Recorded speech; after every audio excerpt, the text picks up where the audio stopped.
ಅಮ್ಮ ಒಂದ್ ಕಾಫಿ. ಲೇ ಕಾಫಿ ಆಮೇಲೆ ಕುಡಿವೆ, ಹೋಗ್ ಪೂಜೆ ಸಾಮಾನ್ ತಗೋಬಾ. ಪೂಜೆ ಸಾಮಾನ ಇವಾಗ ಏನಕ್ ಪೂಜೆ ಸಾಮಾನು? ಇವತ್ತು ಸಂಕ್ರಾಂತಿ, ಅದಕ್ಕೆ. ಸಂಕ್ರಾಂತಿನ ಮೊನ್ನೆ ತಾನೇ ನಾವು ನ್ಯೂ ಇಯರ್ ಪಾರ್ಟಿ ಮಾಡಿದ್ದು. ಲೇ ಸೋಂಬೇರಿ, ಹೇಳ್ದಷ್ಟು ಮಾಡು, ಹೋಗ್ ಪೂಜಾ ಸಾಮಾನ್ ತಗೋಬಾ. ಸರಿ ಕೊಡು, ತಗೋಬರ್ತೀನಿ. ತಗೊಳಮ್ಮ, ನೀನ್ ಹೇಳಿದೆಲ್ಲ ತಂದಿದ್ದೀನಿ, ಎಲ್ಲ ಸರಿ ಇದೆಯಾ ನೋಡ್ಕೊ. ಲೇ ಎಲ್ಲೂ ಬೆಲ್ಲ ಹೇಳಿರ್ಲಿಲ್ಲ ಕಣ, ಹೋಗಿ ತಗೋಬಾರೋ. ಆಗ್ಲೇನೆ ಹೇಳ್ಬೇಕಿತ್ತು ತಾನೆ, ಇವಾಗ ಹೇಳಿದ್ರೆ ಹಂಗಮ್ಮ ಎಲ್ಲ ತಂದ್ಮೇಲೆ. ಇರ್ಲಿ ಹೋಗೋಕಂದ. ಸರಿ ಆಯ್ತು ತಗೋ.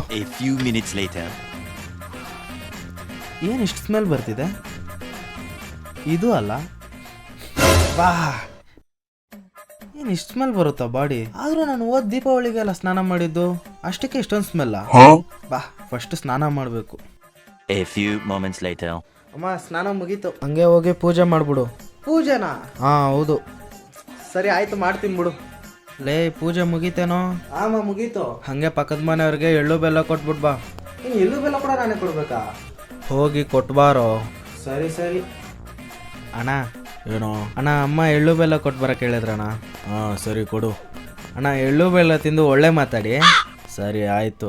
ಏಯ್ ಪಾಂಡು, ಪದೇ ಪದೇ ಫೋನ್ ಮಾಡ್ಬೇಡಂತೆ. ಸರಿ ನಿಂಗೆ ಹೇಳೋದು, ಮುಚ್ಕೊಂಡು ಫೋನ್ ಇಡೋ. ಪದೇ ಪದೇ ಫೋನ್ ಮಾಡ್ತಲ್ಲೇ ತಿನ್. ಸರಿ ನಾನು ಬರ್ತೀನಿ. ಹಾ ಸರಿ.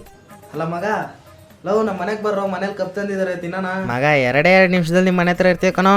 ಈ ನನ್ನ ಮಕ್ಕಳಿಗೆ ತಿನ್ನೋದಿದ್ರೆ ಸಾಕು, ಬೀದಿನಾಗ ಬಿಸ್ಕೆಟ್ ಕೊಟ್ಟಂಗೆ ಆಡ್ತಾರೆ.